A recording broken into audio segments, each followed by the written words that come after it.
Los senadores, al senador Ballesteros, senador Correa, senadora Teresita, muchas gracias por la labor denodada y por la compañía en lo que el senador Ballesteros ha llamado la Vuelta a Colombia. Audiencia número 11, representante Sabaraí, muchas gracias también por la compañía. La Comisión Séptima de Cámara también tendrá que ser un protagonista de esta historia. Decano Vaquero, muchas gracias por la compañía y la hospitalidad. Voy a hacer 5 puntos. Aquí se me olvidó alguien. Álvaro Baston, bienvenido por aquí. Usted llegó en el momento preciso,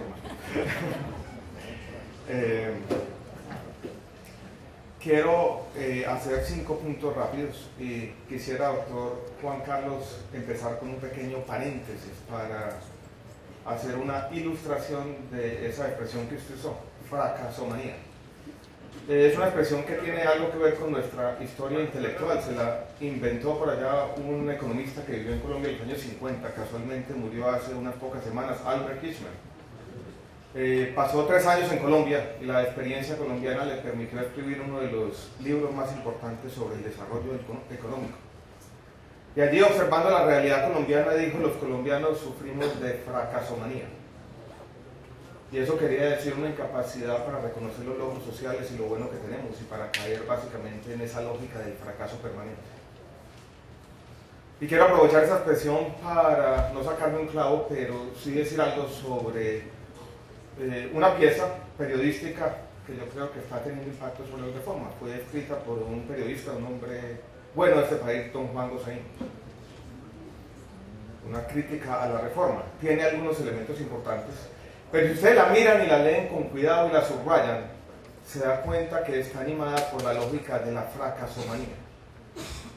Empieza criticando la participación privada en el sector salud, lo que uno podría llamar las EPS. Pasa a criticar la participación del sector público, habla primero mal de la descentralización de las entidades territoriales y termina hablando mal del gobierno nacional central. Lo privado no le sirve, lo público no le sirve, lo descentralizado es malo, lo centralizado es peor. Yo decía jocosamente que vamos a tener que contratar extraterrestres para administrar nuestro sistema de salud.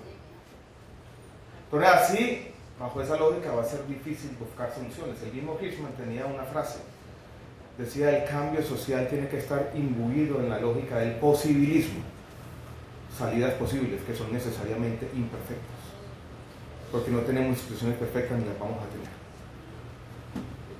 Y esa es la idea con esta reforma: posibilismo, mejorar de manera importante la realidad de Colombia y salir un poco de esa lógica de la crisis permanente, que es paralizante y en últimas perjudicial. Dicho esto, quisiera hacer otro punto antes de mostrarles los 5 puntos, y tiene que ver con este proceso. Esta es la audiencia pública número 11, tendremos 14. Yo me atrevería a decir que esta es la ley que más se ha discutido en la historia reciente de Colombia. Hace poco hablaba con mi colega el ministro de Hacienda y le pregunté cuántas audiencias públicas se hicieron para la reforma tributaria que aprobó el Congreso a finales del año pasado, y me dijo algo así como 6 o 7. Aquí vamos a tener el doble. Pregunté hace poco cuántas audiencias públicas tuvo la ley 1122. Me dijeron 3. La 1438 tuvo unas mesas en compensar. No tuvo la Vuelta a Colombia.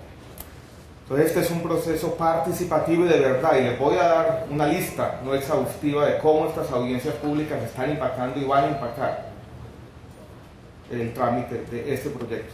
Entonces hay quejas de ustedes, cierto escepticismo sobre estos procesos, pero créame que nosotros, cuando decimos que esto es una construcción colectiva, estamos siendo sinceros, queremos que esto sea eso, porque estamos convencidos de otro lado que sin legitimidad esta ley no va a tener impacto. Entonces, con las audiencias queremos no solamente construir colectivamente y mejorar la propuesta del gobierno, sino hacer de esta una propuesta legítima, que de alguna manera ante los ojos de los ciudadanos se vea como una intención, no perfecta, pero sí legítima, de mejorar nuestro sistema de salud. Me voy a seguir quejando, voy a decir otra cosita que me acaba de ocurrir. En estas audiencias públicas generalmente yo hablo media hora, 40 minutos, en algunas un poco más cuando me emociono. Hay por ahí 8, 9 horas de grabaciones. Los medios de comunicación han sacado a la luz pública 10 segundos de lo que he dicho. Uno donde me quejaba de manera tal vez jocosa de las dificultades y las complejidades propias a la administración de la salud. Y otra donde decía algo de la necesidad imperiosa en su momento de que los proyectos de reforma estatutaria y proyectos de reforma ordinaria tuvieran cierta congruencia o coherencia. De 8 horas, 20 segundos, y eso ha sido lo que ha sido reportado por los medios de comunicación. Yo sé que hay cierta frivolidad del mundo con la que no vale la pena luchar, hay cierta, como diría algún sociólogo por ahí perdido, inevitable levedad de la televisión y los medios de comunicación, pero yo creo que sí es paradójico que todo este proceso que hemos hecho en todo el país, lo único que haya llamado la atención de los medios de comunicación son 20 segundos y reportado fuera de contexto. Bueno, ya no me quejo más. Los 5 puntos. Quiero mostrarles los debates que se han superado y cosas en las que hemos venido mejorando de manera sistemática este proyecto de ley. Hubo un debate inicial interesante sobre si la salud es un derecho fundamental, porque partimos en la reforma diciendo es un derecho prestacional y no lo hicimos con ninguna mala intención. Estuvimos hablando con el magistrado Humberto Sierra y él nos decía una cosa interesante: la salud es las dos cosas, es un derecho fundamental pero también es un derecho prestacional, una no excluye la otra. Es prestacional porque el derecho tiene que materializarse en la forma de prestación de servicios. Y siempre dijimos, la reforma estatutaria se enfoca en la salud como derecho fundamental porque está hablando del qué, la definición del núcleo del derecho. Mientras que la reforma ordinaria se enfoca en los aspectos más prestacionales, en el modelo, en lo que nosotros llamamos el cómo. Basado en esa lógica dijimos, vamos a hablar de derecho fundamental en la estatutaria y hablaremos de derecho prestacional en la ordinaria. Esa diferenciación fue basada en esa interpretación, con buena fe, pero eso creó confusiones ante la ciudadanía y para muchos, tal vez con un exceso de suspicacia, dijeron: el gobierno está negando que la salud es un derecho fundamental. En ningún momento, y en la ponencia que ya estamos elaborando con los señores senadores, volveremos a reiterar que la salud es un derecho fundamental, y lo reitero aquí con vehemencia. Asunto superado, creo yo. También hubo un debate sobre la naturaleza de los recursos públicos, donde nosotros tratamos de decir algo obvio. Ahora pensaba un poco en que no hay nada más polémico que lo obvio. Y tratamos de decir lo siguiente: los recursos están acumulados en Salud Mía, no van a pasar por los gestores de servicios de salud, van a ser girados directamente a los hospitales públicos. Y creímos que para evitar confusiones y para clarificar nuevamente un punto que es complejo, es cuando los recursos dejan de ser públicos, porque en algún momento lo tienen que hacer.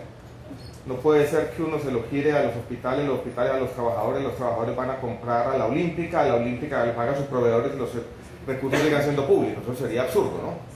En algún momento tienen que dejar de serlo. Dijimos, pueden dejar de serlo cuando se giran a los prestadores. Nos parecía algo que era lógico, pero eso quedó por allá en una frasecita medio perdida en el numeral X del artículo 4 y se prestó a todo tipo de malas interpretaciones. La gente diciendo: mire, ustedes están privatizando los recursos. No lo estamos privatizando, vamos a borrar ese numeral X del artículo 4 y vamos a clarificar esto como tiene que ser. Fue, dijéramos, si se quiere, yo no lo llamaría un error de redacción, pero sí punto que quedó mal puesto en el proyecto original, pero yo creo que es un debate superado. También es un debate superado el tema de la tutela. Yo quiero ser enfático nuevamente, aquí no estamos tocando la tutela, no lo podemos hacer y no lo queremos hacer.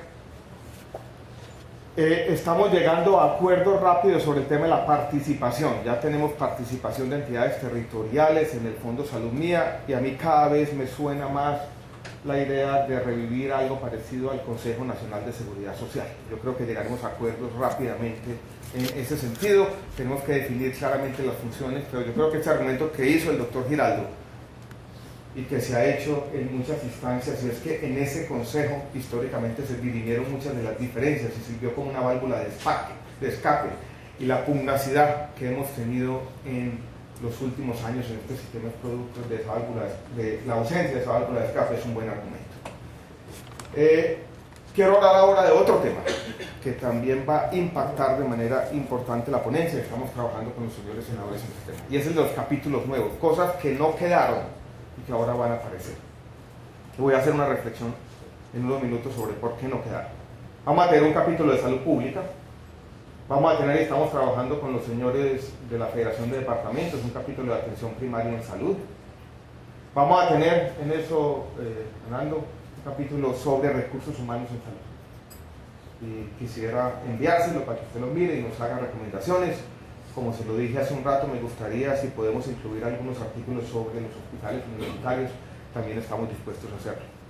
Doctor Juan Carlos, vamos a mejorar el artículo del Fondo de Garantías. Yo lo llamaría el FOGASAL, el Fondo de Garantías de la Salud.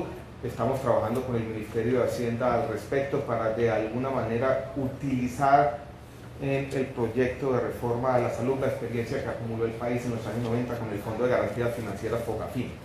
Y ahí vamos a, creo que mejorar de manera importante la ley. Tenemos, eso sí, y este es mi tercer punto, debates pendientes, urgentes, difíciles, y yo quisiera resumirlos sin ser exhaustivo en cinco puntos donde tendremos que tomar decisiones, donde seguramente no nos vamos a poner de acuerdo.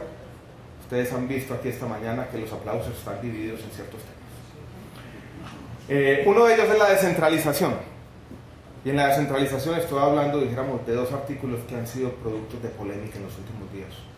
Uno, que las entidades territoriales puedan jugar el papel de administradoras o gestoras de servicios de salud, en particular del régimen subsidiado. Eso genera inquietudes, ha generado polémica. Tendremos que dar el debate, digamos, en el Congreso de la República. Otro que ha sido fruto de aplausos mezclados esta mañana, y es lo que pasa con el nombramiento de los gerentes de los hospitales públicos, donde usted, doctor Juan Carlos, se va al debate diciendo tenemos que lograr ¿qué? Un punto medio, un punto de equilibrio. Doctora Olga Lucía, creo que usted se equivocó con el símil aquí. Esto no es el tema del sofá, este es el tema como de legalizar el matrimonio. Yo vería la siguiente manera, yo creo que la polémica es interesante porque en el fondo es una polémica sobre el papel de lo que un economista llamaría los mercados políticos. Y es, ¿vamos a confiar en la descentralización de una vez por todas o no? Si uno confiara en la descentralización, diría los mercados políticos funcionan y van a ir funcionando gradualmente y tendremos cada vez mejores gobernantes o mandatarios locales. Uno debería entregarles a esos mandatarios locales estrategias para lograr su gestión. Y ellos deberían, parte de su gestión importante es la gestión en salud. La ciudadanía les está reclamando resultados y ellos tienen que rendirles cuentas a los ciudadanos de manera sistemática. Tú no podrías decir, estos señores tienen que tener herramientas a su alcance. No podemos pedirles resultados y amarrarles las manos. Eso sería contradictorio como sociedad. Si confiáramos en la política, no estaríamos discutiendo ese punto aquí, creo yo.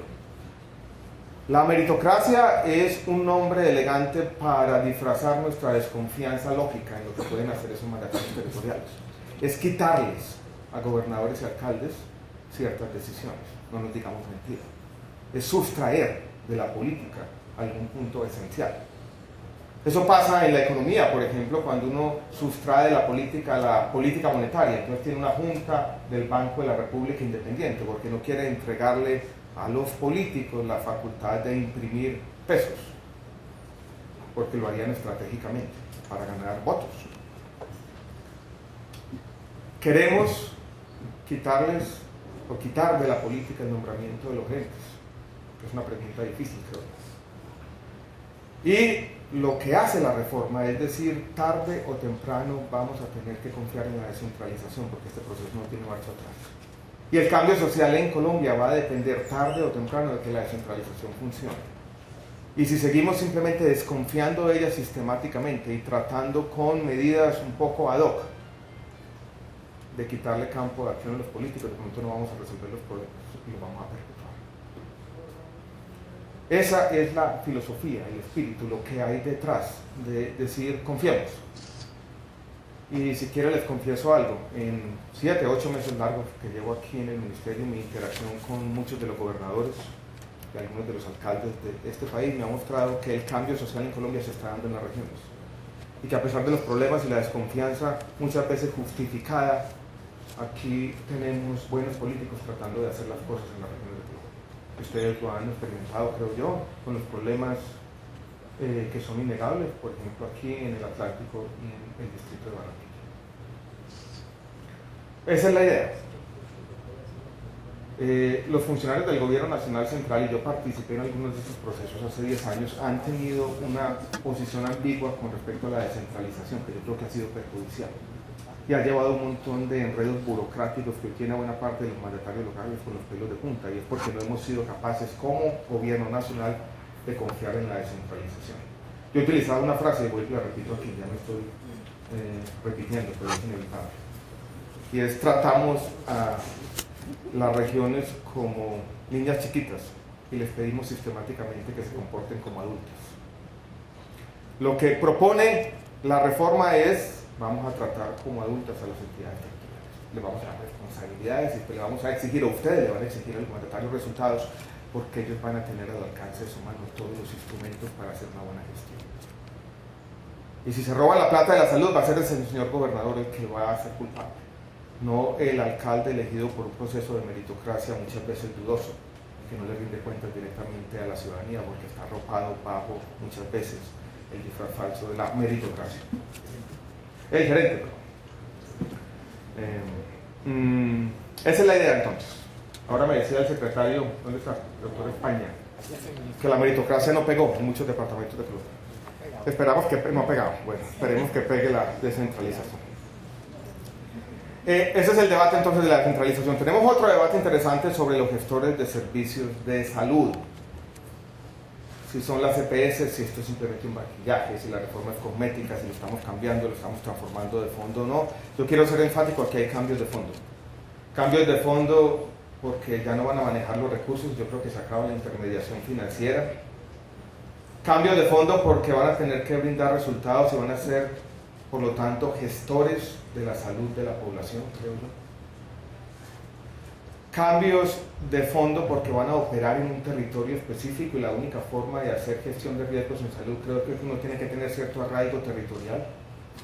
Cambios de fondo porque estamos de alguna manera socializando los riesgos, en el sentido de que son todos los gestores los que van a ser responsables por los pacientes de alto costo. Por lo tanto, vamos a desincentivar lo que se llama la selección de riesgos, a tratar de deshacerse de los pacientes más costosos. Y yo creo que con eso cambien los incentivos, podemos tener una mejor operación de los gestores de servicios de salud. Persiste el tema, que lo planteó aquí el doctor Giraldo de manera franca.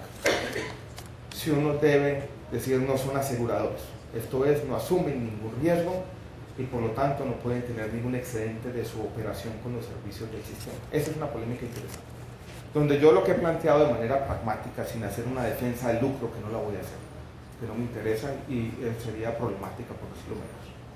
Lo que he planteado, si son simplemente administradores, si uno les paga por una tarea, lo que harían estos señores, lo que podrían hacer es entrar en colisión con muchos de los prestadores. Los dos se ponen de acuerdo, gestor y prestador, de pronto con el laboratorio, y es pase todo, y gírele a salud mía. Y eso podría quebrar el sistema de salud de Colombia, y yo lo que estoy diciendo, esto no es una ficción, esto ya ocurrió con el tema de los recobros. Entonces allí tenemos que ser, señores y señores, responsables con el tema de los incentivos. Y la invitación mía es sentémonos de manera franca a discutir cómo vamos a diseñar estos incentivos. Tenemos también una polémica interesante sobre si vamos a permanecer, si va a permanecer esta diferencia antipática entre régimen subsidiado y contributivo. Nosotros hemos creído que en esta ley se mantiene, pero está muy diluida y se mantiene por razones más pragmáticas que de principios. Hay también una discusión, y ha aflorado esta mañana, sobre las redes. ¿Cómo es, doctor Juan Carlos? ¿Qué? Se me olvidó esa frasecita suya. La del óptimo, del punto, su lugar común. El punto de equilibrio. O el... no, usted la dijo de otra manera, pero bueno. Entonces, miren un poco con el tema de las redes donde está la gran dificultad. Yo entiendo las críticas que se han hecho de que de pronto le estamos dando mucho poder a los rectores sobre la red, y eso lo tenemos que cambiar en la ley. Pero aquí hubo una de las presentaciones esta mañana que proponía la libre elección absoluta, lo que uno podría llamar libre adscripción. O sea, que el paciente, no hay redes, va a cualquier parte y simplemente desde ese hospital le llega la factura al gestor. Eso ya lo intentó en Colombia el Seguro Social, el año 94-95. Fue el caos. Se generó un déficit de 500.000 millones de pesos en cuestión de 6 meses y fue el principio del fin del Instituto Colombiano del Seguro Social. Porque es muy difícil prevenir el fraude y es muy complicado administrar un sistema completamente abierto sin control. Por eso hablo, doctor Juan Carlos, que aquí sí toca buscar un equilibrio, un punto medio, entre una cosa que es perjudicial, es darle todo el poder de la red al gestor, que se prestaría para corrupción, y otra cosa que también se prestaría para abusos y corrupción, que es la libre adscripción legal. Ahí no hay salida. Sobre la integración vertical tenemos un debate que dar, uno último, para tomar decisiones. Yo sí estoy de acuerdo que el modelo que se ha planteado en la ley funciona conceptualmente mejor sin integración vertical, pero me preocupan, dijéramos, ciertas cosas pragmáticamente y ya daremos el debate. Ese es mi tercer punto. Sobre los debates que tenemos que dar, vuelvo y repito, y los menciono: descentralización, incentivos de los gestores, regímenes subsidiado y contributivo, redes integradas o redes de servicios de salud e integración vertical. Va a ser un debate duro en el Congreso sobre estos temas y seguramente otros, pero interesante. Déjenme hacer una reflexión ahora en mi cuarto punto, un poco más general sobre lo que yo llamaría el cambio social, para mostrar las dificultades. Y aquí se me va a salir un poquito del profesor, pero no lo puedo aburrir mucho. Doctor Olay, usted dijo algo que yo apunté por aquí que me pareció interesante, y es: el derecho fundamental debe ser efectivo, real, oportuno e idóneo. Ese es un objetivo compartido por todos. Tener que ese derecho fundamental que va a plasmar la ley, que está en la mente de todos los ciudadanos colombianos, se materialice y sea real. Porque muchas veces somos buenos para plantear objetivos y los estados se van convirtiendo en estados retóricos. Pero tenemos que ser capaces de ser agentes de transformación y lograr que este derecho fundamental sea efectivo, real, oportuno e idóneo. ¿Cómo hacerlo? La pregunta sobre el cómo hacerlo nos lleva necesariamente a una de las preguntas más difíciles de la humanidad. Llevamos muchos años, siglos, diría yo, tratando de responder. Es la pregunta sobre cómo logramos ser agentes de cambio. ¿Qué determina el cambio social para bien? ¿Qué determina el aumento del bienestar social? Y yo diría que hay tres tipos de factores en general que los podemos aplicar a la reflexión sobre la ley. Uno son los incentivos. Tenemos que alinear los incentivos, como dijo alguien esta mañana, de todos los diferentes agentes con el bienestar social. Pero no solo los incentivos. Aquí está el doctor Julio Sáenz, que nos llamó la atención sobre ese punto esta mañana. No son solo incentivos económicos. Es también la cultura. Es también las razones éticas que nos llevan a tomar decisiones todos los días. Pero no solamente están los incentivos y la cultura, están también las capacidades, lo que tenemos aquí también, nuestro conocimiento, el conocimiento de cada quien. Y miren la complejidad de lo que estamos hablando. Esos buenos resultados en salud, ese acceso efectivo, depende de miles de decisiones que se toman todos los días en Colombia. La decisión del médico en su consultorio, la decisión del médico de afán en la sala de urgencias, la decisión de un auditor sujeto a miles de presiones, la decisión de nosotros con el autocuidado, la decisión de los padres de familia. Todo eso impacta que tengamos buenos y malos resultados en salud. Y el cambio social efectivo va a depender de eso, que tengamos buenos incentivos, que tengamos una cultura conducente a ese cambio social y que tengamos también capacidades en la sociedad. Puesto de esa manera, nos tenemos que preguntar entonces qué podemos hacer o qué logran las leyes. Y yo creo que las leyes son buenas para determinar las funciones de los agentes y los incentivos, pero las leyes son menos buenas para cambiar la cultura y para cambiar las capacidades. Por eso no podemos pensar que en esta ley es el único agente del cambio. Vamos a cambiar los incentivos, seguramente tendremos incentivos más alineados con el bienestar social, eso es lo que queremos hacer con la ley. Pero señoras y señores, el cambio también está en nosotros, y está en lo que nos decía el doctor Sáenz, ese comportamiento ético que tiene que ser fundamental para que esto funcione. Y también está en la construcción de capacidades, donde las universidades van a jugar un papel fundamental. En muchos debates yo digo la siguiente expresión: mientras no aumentemos la capacidad resolutiva de los médicos generales, no vamos a tener un buen sistema de salud. Nosotros podríamos escribir un articulito en la ley que diga: los médicos generales tendrán mucha capacidad resolutiva. Eso sirve para nada, esto es carreta. Es el trabajo de todos los días de la sociedad colombiana de construir capacidades, es el trabajo nuestro de todos los días de que los recursos públicos son públicos no solamente en la ley, no solamente en nuestra norma, sino son públicos aquí. Porque estos 26 billones de pesos con los que se pagan la salud son recursos públicos en ese otro sentido, en el sentido de que si estos recursos son sujetos de corrupción y despilfarro, estamos matando a la gente. Y eso lo puede decir la ley, pero si no cambia la mente de quienes son los responsables, de los agentes que toman esas miles de decisiones para tomar buenas decisiones, la ley simplemente, como dice el doctor Giraldo, será otra oportunidad perdida. Entonces mi invitación con esta reflexión de carácter general es decir, claro que necesitamos una buena ley. Claro que necesitamos una ley que tenga unos incentivos bien definidos y que defina el rol de los agentes del sistema, pero necesitamos algo más. Necesitamos un compromiso de todos. Y por eso apelo, si se quiere, a la grandeza. Y al compromiso que tenemos como sociedad también de tener unas mejores capacidades, de ir haciéndonos mejores cada día, así suene casi a un lugar común. Las leyes son agentes del cambio social, pero no son los únicos. La cultura y las capacidades son complementos inherentes de las leyes. Entonces es una invitación que hago esta mañana para entre todos construir un mejor sistema de salud, porque no todo depende de la ley. Termino con lo siguiente.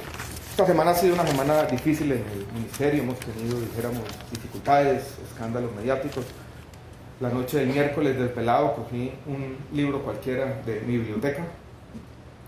Me encontré una reflexión sobre un tema del que casi no se habla. Hablaba de ciertas virtudes. Empecé a leer el libro que mencionaba primero la prudencia. Prudencia entendida como se ha entendido desde el siglo XIX por algunos economistas políticos. Prudencia en el sentido de tener cierta coherencia y cierta racionalidad en las decisiones. Pero se hablaba también de templanza entendida como moderación, de justicia, donde uno tiene que pensar necesariamente en los más necesitados, pero también de coraje. Y encontré, señoras y señores, a nosotros que nos toca tomar estas decisiones duras, que tenemos que tener estas 4 virtudes: prudencia, templanza, justicia y coraje, para responder a las expectativas que tiene el país y nosotros. Y yo como ministro y mis compañeros aquí puedo fácil prometerlo, pero quiero prometerlo y comprometerme públicamente que así tendremos prudencia, templanza, justicia y coraje para responder al país. Muchas gracias.